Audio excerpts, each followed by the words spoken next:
Three words, just three: make America great again. You've heard them, you've seen the hats, you've probably formed an opinion, maybe a strong one. But beyond the rallies, beyond the headlines, beyond the visceral reactions it provokes, what does it actually mean? Is it merely a catchy phrase, a brilliant piece of marketing that captured a moment, or is it something more? A coherent strategy, a blueprint for a different kind of America? Donald Trump's MAGA movement didn't just enter the political arena, it detonated, sending shockwaves across the globe. Millions rallied to its banner, feeling seen and heard for the first time in a long time. And just as many, perhaps more, took to the streets, protesting what they saw as a dangerous turn. But here's the real question: will Trump's MAGA plan, in whatever form it takes, actually work? Can it deliver on its promises?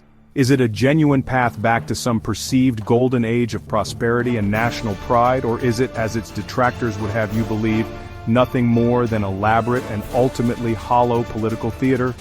These are not small questions. They strike at the very heart of what America is and what it could become. Welcome to the Legacy Vault. Tonight, we're not just scratching the surface. We're taking a deep dive, a forensic look at the core components of MAGA. We're going to dissect Donald Trump's audacious plan to reshape this nation, to fundamentally alter its course. We'll examine its pillars, its promises, its past performance, and its potential future.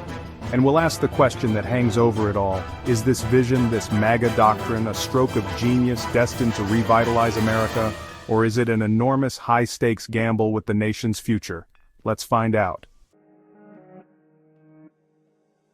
So, what MAGA? It's a question that seems simple, but the answers you get depend entirely on who you ask.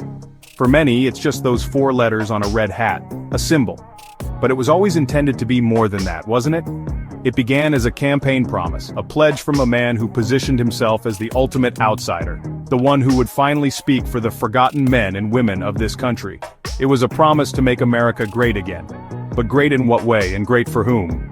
The slogan itself, "Make America Great Again," wasn't just a piece of branding, it was a declaration. It implied quite directly that America, under the stewardship of the political class in Washington, had lost its way, that its greatness had been diminished, squandered, or perhaps even deliberately undermined. This was a radical assertion, a direct challenge to the prevailing narrative of inevitable progress peddled by the globalist consensus.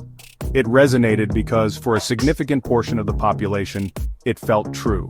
They looked around at their communities, at the shuttered factories and the sense of decline, and they felt that something precious had indeed been lost. At its core, if you strip away the media hysteria and the political posturing, the MAGA agenda, as articulated by Trump and his allies, was built on a foundation of 5 key pillars. These weren't just talking points, they were presented as the essential ingredients for national revival. Let's talk about the money, because at the end of the day, for a lot of people, that's what it comes down to. The MAGA economic plan, often derided by the so-called experts, had a central, almost deceptively simple goal: bring jobs, particularly manufacturing jobs, back to American soil. For decades, Americans had watched as factories closed, as industries moved overseas, chasing cheaper labor and looser regulations. The political establishment in both parties largely shrugged, telling us this was the inevitable price of globalization, a force as unstoppable as the weather. Trump said no, it isn't.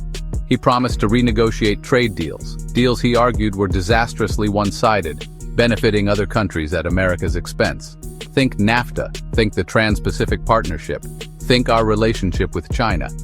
He wasn't shy about using tariffs, a tool long dismissed by free market purists, as leverage. He directly pressured companies, both publicly and privately, to buy American, hire American. It was a form of economic nationalism that hadn't been seen in this country for generations, and it sent shivers down the spines of the Davos crowd, the people who truly believe that borders are just quaint lines on a map. And for a while it seemed to be working, didn't it? Few phrases from the Trump era are as instantly recognizable, as viscerally charged as "build the wall." It became more than a policy proposal. It was a rallying cry, a symbol of a fundamental disagreement about what it means to be a nation, about who belongs, and about who gets to decide. For supporters, it was a straightforward, common-sense solution to a problem that successive administrations had either ignored or actively exacerbated: a porous southern border, overwhelmed by illegal immigration, drug trafficking, and human smuggling. They saw it as a matter of national sovereignty and security. Donald Trump, in his typically blunt fashion, tapped into a deep well of public frustration. He promised not just a physical barrier, but a new era of strict immigration enforcement. He talked about ending catch and release, increasing the number of Border Patrol agents, and cracking down on sanctuary cities. These were policies that resonated powerfully with a large segment of the electorate who felt that the system was broken. When Donald Trump talked about America first, it wasn't just about trade or borders. It was very much about energy. His vision for American energy independence was bold, unapologetic, and to his opponents, utterly terrifying. He promised to unleash America's vast reserves of oil, natural gas, and yes, even coal. He saw these resources not as a liability, a source of planetary shame as the climate alarmists would have you believe, but as a strategic asset, a key to economic prosperity and national security. This was a direct challenge to the prevailing green orthodoxy. The plan was straightforward: cut regulations, open up federal lands for drilling and mining, and get the government out of the way of energy producers. He famously pulled the United States out of the Paris Agreement on climate change, an accord he viewed as a job-killing, economy-crippling deal that unfairly burdened American taxpayers and businesses, while giving a pass to major polluters like China.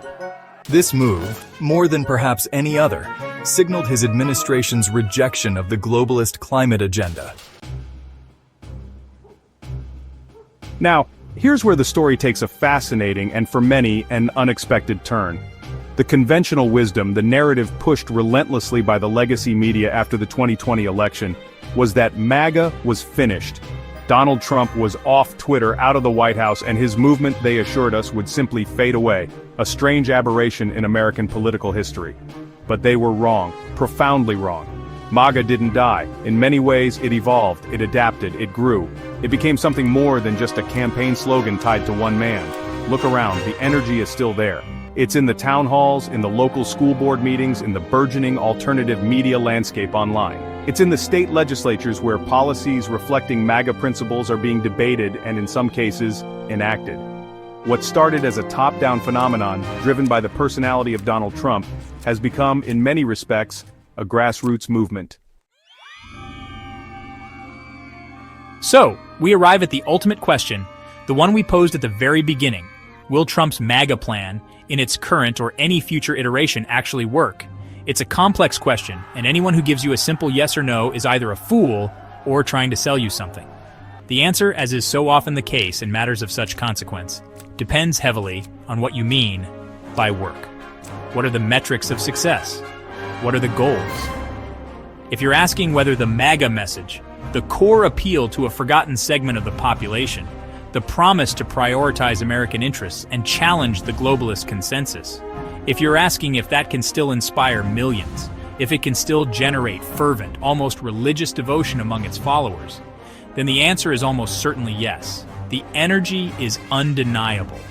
The connection that Donald Trump forged with his base is unlike anything we've seen in modern American politics. That power, that ability to mobilize and energize, is very real. Can it boost the economy in the short term? Well, we saw evidence during his first term that certain policies, tax cuts, deregulation, can indeed lead to job growth and market optimism, at least for a period.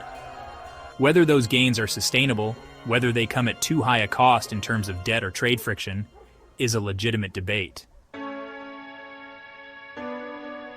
So, there you have it, a look inside the MAGA phenomenon, its origins, its policies, and its potential future. We've explored its economic ambitions, its stance on border security, its energy doctrine, and the cultural currents it continues to stir. It's a movement that has undeniably left a deep imprint on the American political landscape, a force that continues to command loyalty and provoke intense opposition. But the ultimate question remains, and it's one that you, the viewer, will help decide.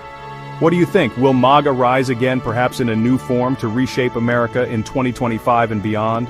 Or is it, as its critics contend, yesterday's news, a political movement whose time has passed, destined to be a footnote in the history books? The debate is far from over, and your perspective is crucial. We genuinely want to hear it. Drop your thoughts, your arguments, your agreements or disagreements in the comments section below.